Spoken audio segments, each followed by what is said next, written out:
Namaskar, myself Dr. Praveen Bansal. By profession, I am a dentist from Government Dental College, Mumbai. हम लोग बात कर रहे हैं टारगेट पीक के बारे में। मोस्ट ऑफ द पेरेंट्स, अधिकतर पेरेंट्स अपने बच्चों को स्कूल क्यों भेजते हैं? मेरा बच्चा पढ़ लिख के बड़ा आदमी बन जाए, साहब बन जाए, अफसर बन जाए या लाइफ में सेट हो जाए। जो ज़िंदगी मैंने जी है उससे मेरे बच्चे बेहतर ज़िंदगी व्यतीत करें। उसके लिए पढ़ाई के हिसाब से क्या करना पड़ता है?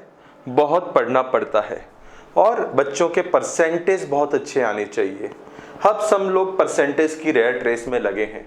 मेरे बच्चे के कितने परसेंटेज आए, आपके बच्चे के कितने परसेंटेज आए। अब हम लोग बड़ा आदमी बोलते किसको हैं? या तो professional, doctor, engineer, lawyer, CA, architect, कुछ भी हो सकता है, या फिर सरकारी नौकरी, UPSC, MPSC, railway, banking, insurance, या फिर कॉरपोरेट जॉब।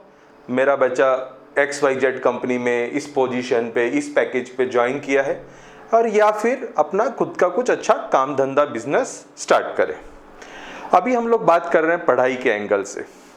तो जो भी अगर हमें बड़ा आदमी बनना है तो सब जगह कॉम्पिटिटिव एग्जाम देना पड़ता है।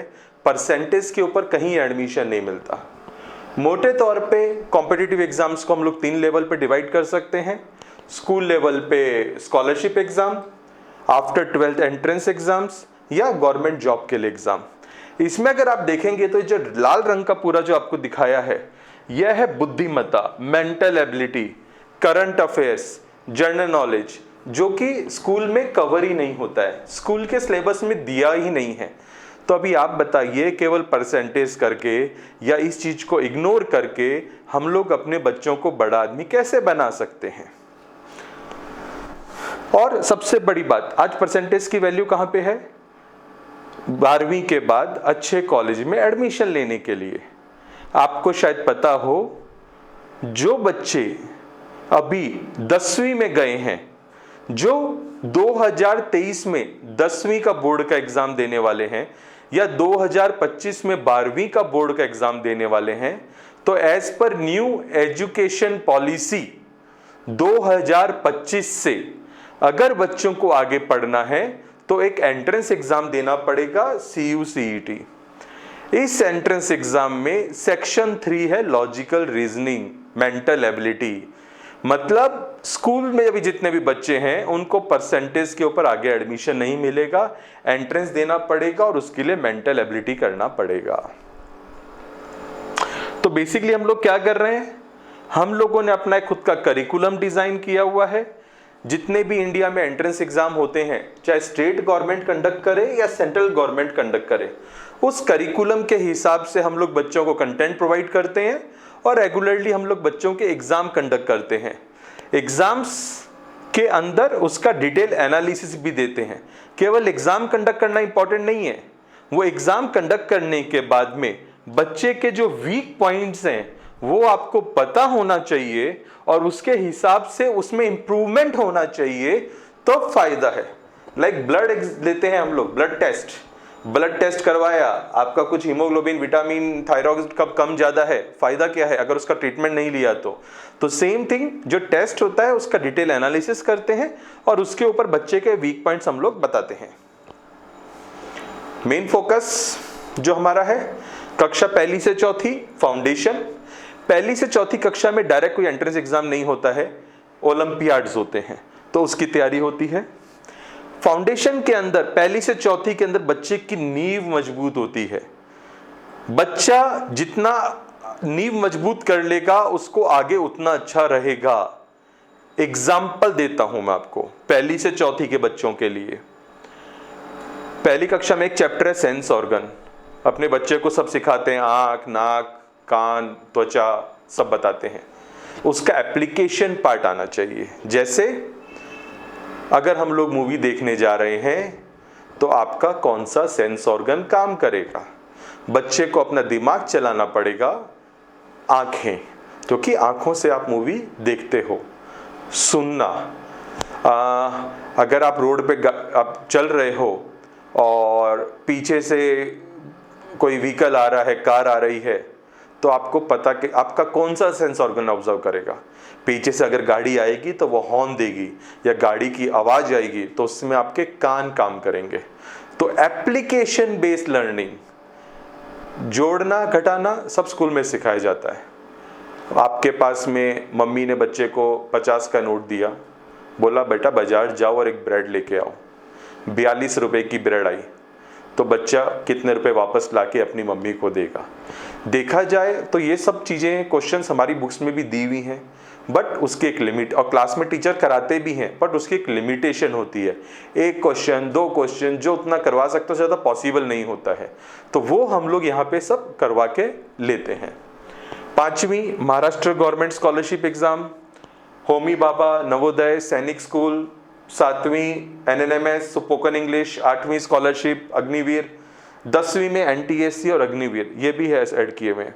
अभी तक क्या था, महाराष्ट्र गवर्नमेंट स्कॉलरशिप एग्जाम का क्लास 5th क्लास 8th, 8वीं में NNMS, 10वीं में NTSC, ये एक ऑप्शनल जैसा था, बच्चों को चाहिए तो दिया, नहीं दिया।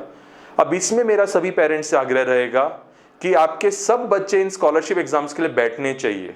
आप ये मत देखिए कि हमको सरकार से स्कॉलरशिप कितने मिलने वाली है, शायद आपको बच्चों की स्कॉलरशिप अमाउंट में इतना इंटरेस्ट नहीं है। हमारा ये मानना है अगर बच्चा ये स्कॉलरशिप एग्जाम के लिए बैठेगा तो बच्चा उसके एग्जाम की तैयारी करेगा, बुद्धिमत्ता पड़ेगा, उसके दिमाग की बत्ती जलेगी। तो आप कक्षा 5वीं का जो स्कॉलरशिप एग्जाम है उसे एक स्कॉलरशिप एग्जाम नहीं समझ के, आप जो अपने बच्चे को भविष्य में बड़ा बनाना चाहते हैं, बड़ा देखना चाहते हैं, उसके लिए जो उसको आगे फ्यूचर में एंट्रेंस एग्जाम, कॉम्पिटिटिव एग्जाम्स देने हैं, उसकी दिशा में पहला कदम समझिए और अपने बच्चों को महाराष्ट्र गवर्नमेंट स्कॉलरशिप एग्जाम के लिए बैठाइए।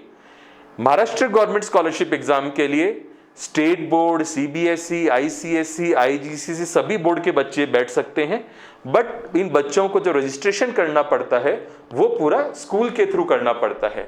तो अगर आपके बच्चे कक्षा 5वीं, 8वीं या 10वीं में है तो आपसे मैं आग्रह करूंगा कि अपने बच्चों को इन स्कॉलरशिप एग्जाम के लिए बैठिए, अपने स्कूल में बच्चों को बोलिए बैठने के लिए, स्कूल प्रिंसिपल HM से बात करिए और उसकी तैयारी करवाइए। इसका फायदा आपको लॉन्ग टर्म में, जब बच्चा 11वीं 12वीं में जाएगा तब आपको इसका फायदा समझ में आएगा। कंटेंट बुद्धिमत्ता का पूरे वीडियोस हम लोग वेब के ऊपर देने वाले हैं। बाकी साइंस, मैथ, इंग्लिश जनरली सब स्कूल में पढ़ाया जाता है, उसमें आप स्कूल में पढ़ सकते हैं। कुछ डाउट्स अगर हो तो अपने टीचर्स का सपोर्ट ले सकते हैं। मेंटल एबिलिटी, बिकॉज स्कूल का सब सिलेबस पार्ट नहीं है, तो बुद्धिमत्ता के ऊपर मेंटल एबिलिटी पे हम लोग सारा कंटेंट ऑनलाइन आपको नोट्स, वीडियो, MCQ सब प्रोवाइड करेंगे। इसके अलावा हर हफ्ते प्रैक्टिस टेस्ट होगा। प्रैक्टिस टेस्ट क्यों जरूरी है? अभी होता क्या है कि हर महीने जब half yearly, unit exam, terminal exam जब होते हैं तो एग्जाम के टाइम में बच्चा पढ़ता है। अब एग्जाम के टाइम में 10 दिन 15 दिन पढ़ के बच्चे का फ्यूचर बहुत ज़्यादा अच्छा नहीं हो सकता है। ये ऐसी चीज़ है जो रेगुलरली करने की जरूरत है। आप मानेंगे तो जब अपना टाइम था हम लोग पजल सॉल्व करते थे, अखबार पढ़ते थे, पहेलियाँ सॉल्व करते थे, लेकिन आज का बच्चा मोबाइल पे कार्टून देख रहा है, मोबाइल पे गेम खेल रहा है, उनका इन सबसे कुछ लेना देना ही नहीं है। तो जितने ज़्यादा इस टाइप, इसको आप एक पजल्स ही समझिए, पहेलियाँ ही समझिए। ऐप के ऊपर वो जितनी ज़्यादा पजल्स प्रैक्टिस करेगा, सॉल्व करेगा, उसके दिमाग की बत्ती जलेगी, उसके लिए अच्छा रहेगा। तो अगर आप देखेंगे तो हर महीने में पहले, दूसरे, तीसरे शनिवार, रविवार को हम लोग ऐप के ऊपर कुछ प्रैक्टिस टेस्ट अपलोड होंगे। टोटल 8 महीने चलते हैं, टोटल 24 महीने में 24 प्रैक्टिस टेस्ट रहेंगे। ये प्रैक्टिस टेस्ट में 5वीं से 10वीं सब क्लास के 25 MCQ रहेंगे, पहली से चौथी के 10 MCQ रहेंगे। ये ऑप्शनल है, अगर बच्चे एक्स्ट्रा प्रैक्टिस के लिए प्रोवाइड किया जा रहा है। अगर हम लोग इसको प्रिंट करके बुक फॉर्म में देंगे तो कॉस्टिंग बढ़ जाती है, तो इसके लिए केवल ऐप के ऊपर रखा है। अगर आप चाहें तो आपके बच्चे को ये ऐप, अपना मोबाइल दे सकते हैं और बच्चा आपके ये ऐप के ऊपर प्रैक्टिस कर सकता है। अब अगर आपको लगता है कि बच्चे के हाथ में मोबाइल दिया, बच्चा उसको कर पाएगा, नहीं कर पाएगा, बच्चा ऐप का क्या यूज़ करेगा मोबाइल का, तो जब भी बच्चा ये प्रैक्टिस करेगा तो उनके जो क्लास टीचर्स हैं उनको उसकी रिपोर्ट जाती है कि बच्चे ने मोबाइल पे कितने टाइम तक ऐप यूज़ किया है या उसमें कितने प्रैक्टिस टेस्ट सॉल्व किए हैं।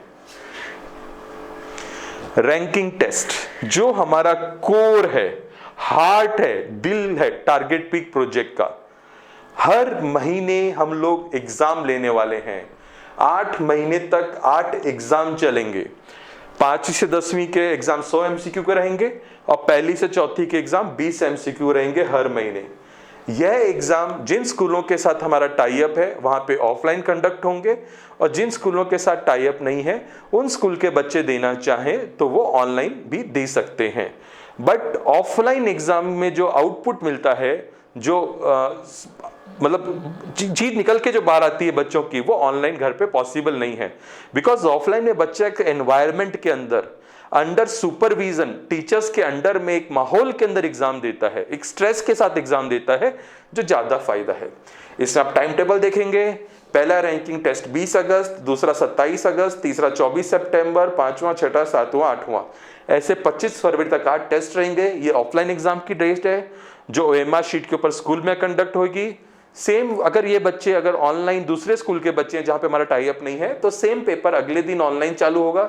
जैसे 20 तारीख का एग्जाम है, 21 तारीख को ऑनलाइन चालू होगा, जो 26 तारीख तक दिया जा सकता है, और 27 अगस्त को इनका रिजल्ट आएगा। अब अगर आप सोचेंगे भाई आपका बच्चा तो ऑलरेडी किसी ओलंपियाड एग्जाम में या किसी और ऑर्गेनाइजेशन के एग्जाम में मैथ्स है, साइंस है, इंग्लिश है बैठता ही है, तो इसमें बैठ के क्या फायदा है। अगर आपका बच्चे ने एक XYZ ओलंपियाड का एग्जाम दिया, लगभग 19 ऑर्गेनाइजेशन ओलंपियाड का एग्जाम लेती है, अक्टूबर में एक एग्जाम दिया, अब आप समझिए उस बच्चे ने अक्टूबर में एग्जाम दिया है, बच्चे का क्लास में 2nd रैंक आया, डिस्ट्रिक्ट में कुछ रैंक आएगा, स्टेट में कुछ रैंक आएगा, हमको अच्छा लगता है। अभी वो रैंक पता करके हमें फायदा क्या होगा, उसका आउटपुट क्या है, बच्चे को इंप्रूवमेंट भी तो करना है।